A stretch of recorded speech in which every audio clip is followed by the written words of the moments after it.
One kid killing the parents is a bad seed. Two kids killing the parents is a bad family.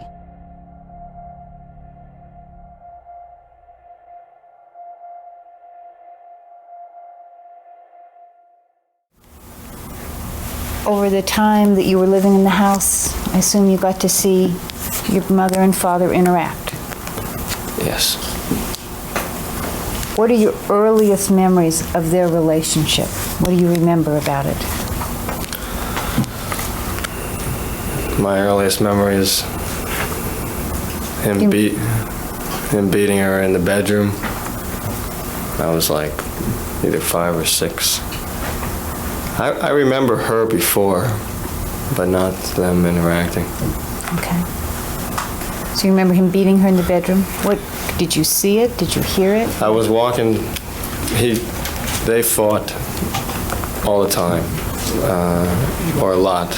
It seemed like all the time. And when they fought, was this them discussing things or yelling at each other? Certainly they would be yelling and screaming, but my mother was,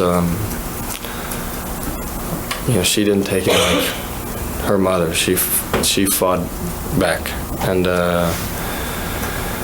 so they would have physical fights, and he would be, and that time that I walked by, the door was slightly open, and he was beating her with a belt, and she was clawing him back, and he had scratches on his body, and there was blood.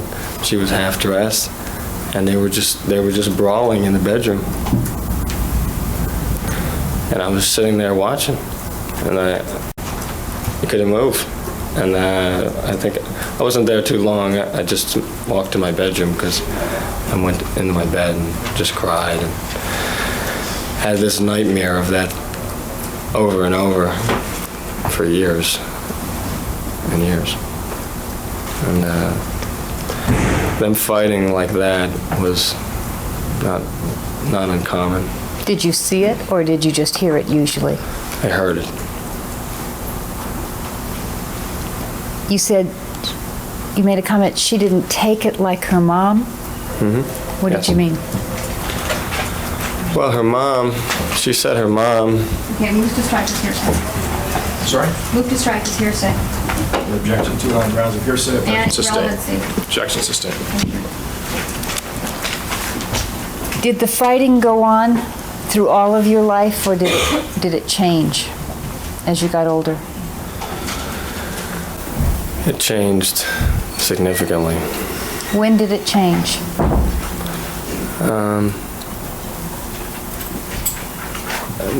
It gradually changed. They fought less at the end of the Pennington House period.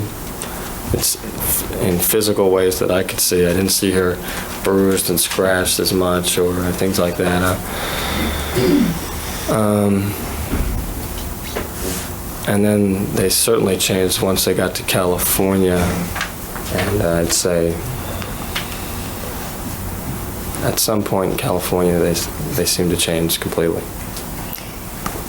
You've talked about the early period of them fighting, and then you said in Pennington they didn't fight as much. Right.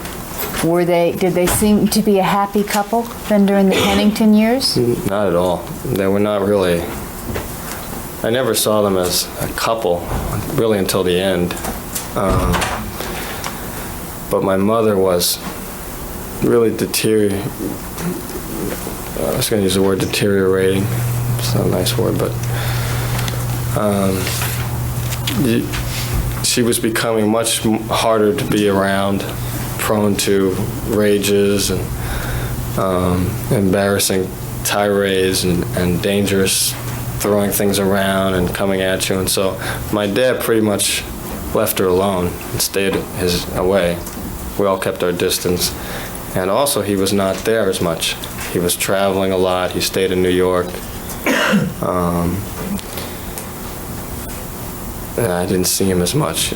He was there on the weekends, and then you just never knew when he was going to come home. When he was home and around your mother, did he treat her with respect? Here's the biggest time. In the Pennington house? Not at all. It was just very short. He was that way with everybody. Just didn't want to hear what she had to say. Just weren't important to him. Just didn't want to hear what she had to say, other than me if he was in conversation with me. But very disrespectful to my mother. Was he cruel to her? Very, very cruel in being disrespectful and just ignoring her. And there were just times when she was just completely sobbing, hysterical, because he had made a promise to go out to like the block party with her that one time I remember. And other times he had promised to come home and wouldn't come home and wouldn't call, and you could tell she was waiting. And then her mood would just, and she would be depressed and just space. Did you feel sorry for her when you saw her like that?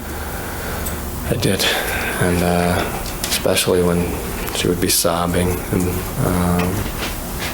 or when she was like either sort of spaced out. I felt sorry for her. I felt sorry for her.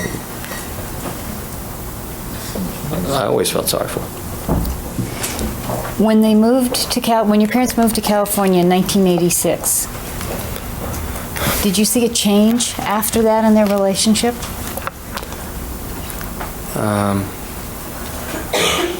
Not immediately. I didn't.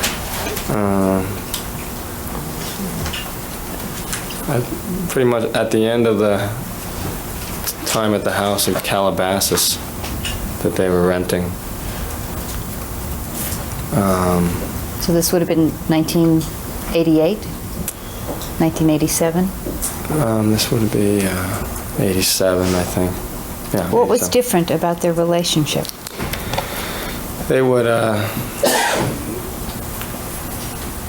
be holding hands at times. Had you ever seen them hold hands before Never, that? never. And this was not something that I saw as. I was very confused by it because my dad he seemed just whatever my mom wanted was fine. He'd hold her hand. He seemed very patronizing to me. Yes, Kitty. Okay, Kitty. Yeah, let's do that. That's a good idea. That kind of thing all the time. Had you ever seen that behavior before? Never. And nor could I even imagine it happening. And it just was a complete change. Did you ever talk to him about, or to your mom about why the behavior was so different? No.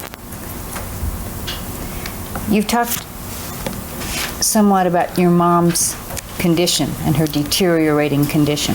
Were there changes in who she was when you were little as opposed to who she was when you got older? Very big changes, I think. When you were little, do you remember her being gentle and affectionate with you? She was never gentle and affectionate with me.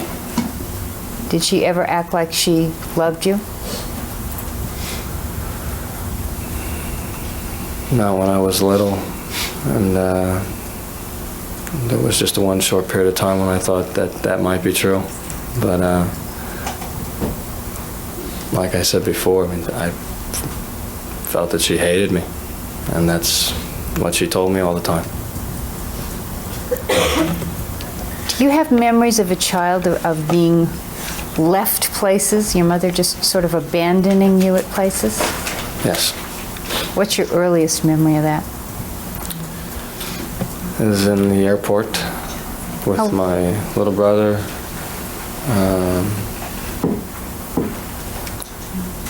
I was like, I don't know if I was 5 years old. Darn, I can barely hear the witness. Try to speak up, please. Okay. And I was there with all the luggage with my mom, and I had my brother either on my knee or sitting next to me. And we had all these suitcases around. I was at the airport with my mom, and I think that's the first time I remember being at the airport anyway. And she's just left. and I called after her, and she just left, and I waited by the luggage with my brother, and she was lost in basically the people that were shuffling around, and she just disappeared around the terminal, and she was gone for a long period of time. I don't know, I was panicking. I wasn't sure whether to go try and find her after a while, or I was take my brother with me, and I just decided that if I left the luggage, my dad would find out, so I just stayed there, and it seemed like an amazing amount of time later she came back, and you know, my brother was crying, and I was just, I didn't want to say anything, so I just didn't say anything. Why didn't you want to say anything? Why didn't you say, I was scared? Where were you? I just didn't want to say that. Why? Because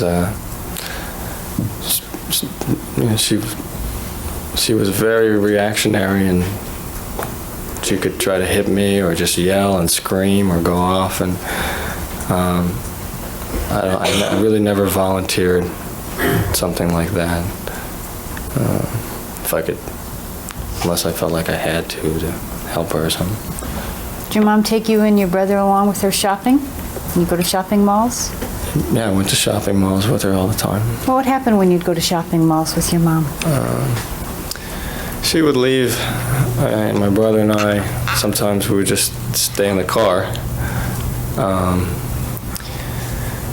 And I remember being in the car while she shopped for hours. What age? Till I was about 10 years old, 11 years old. What would you do if you had to go to the bathroom? We went in between the cars. And then a lot of times she would bring me in, and then she would get lost. What do you mean she would bring you into the shopping mall? Yeah, we would be following her around, and she would be walking quickly, and she would just leave a store and go into another store, and I would try to keep track of her and play with my brother, and we just, sometimes me not paying attention, sometimes her just disappear when I didn't notice, and these were big malls, and I rarely could find her. I would look, and then I would go back to the same store and hope she would come back, and I would never turn myself in to the security people, but the storekeeper would ask suspicious question, where's your mother? Because I was only like, you know, I was under 10 years old, and I would not have an answer, and they would call, they would say, wait here, and they would come pick me up. This happened at lots of different malls. They would come pick me up, and we would either be in the little booth thing in the middle of the mall with all the push carts, and we would just wait there. When you say we, is this you and your brother? My brother and I. Would they page your mom? They would page, I would say my name, and they would page my mother. And always, she would wait until she was done, and then she would pick me up on the way out. And how long would that be? Anywhere from an hour to, she would shop for a few hours. And I would know we were going to be there for a long time. Would the security guards say anything? Yeah. Objection, irrelevant. Overall. One time they took us in the, like, behind the walls of the mall where the offices are, and there were some chairs against the wall, and they sat us there, and so much time had gone by that these two security guards started making fun of us, that our mother had abandoned us, that she wasn't coming back. What were they going to do with us? We probably have to stay here all night. And I just kept telling them that she was coming back, and know that she was going to come back. Was it scary? It was very scary. Why? Mostly because these were just strangers, and they were making fun of me, and, you know, just wish that my mother had come back sooner. How many times do you think that happened? It happened a lot of times, but I don't really know how many times. But More than 5? much more than 5. More than 10? More than 10. More than 15? Say at least 15 times. I just knew that it happened whenever we went to the mall until I was about 10 years old, and security wouldn't pick me up if I was 10 years old. And, When your mother was supposed to pick you up from school or from sports activities, did she show up on time? almost never on time. Always very late. And a lot of times she would be late, and so I would be late for the next practice. And while you were waiting, I mean, would all the other kids be waiting around also to be picked up from school, or would they be gone already? All the mothers and fathers would come and, from school? From school or from sports? Or? Well, from school, they would be taking the buses, and a lot of times my mom would we would get into big arguments because she would say that she was there and I wasn't sitting on the bench waiting for her. I wasn't there, and I was there, and she just hadn't come. And she would say then she checked around the back, and she would say she's been spending an hour looking for me, and she would go into a tantrum and yelling at me and how ungrateful I could be to be wasting her time, and she was so busy, and she was going to tell my dad. Would any people offer to help you out at these times when you're One sitting time that I remember at Sportorama, one of the fathers offered me a ride, and I told him that I knew my mom said she was going to be late, and so that's okay. I'll just wait.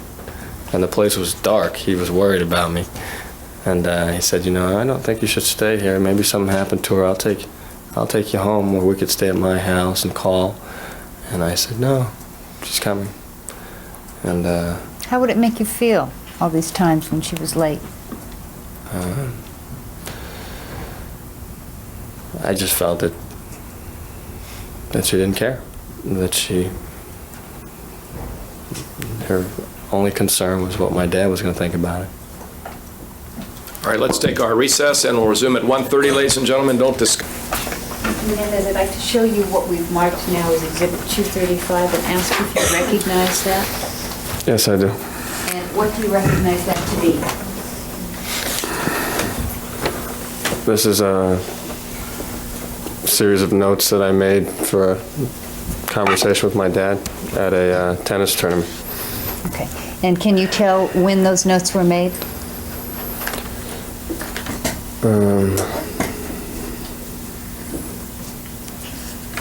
This was at the boys 14 Easter Bowl, 14 and under. What year would that have been? Is there a date on the back of the document? Yeah, 1984, April. And are there detailed instructions with regard to how to play the match? Yes.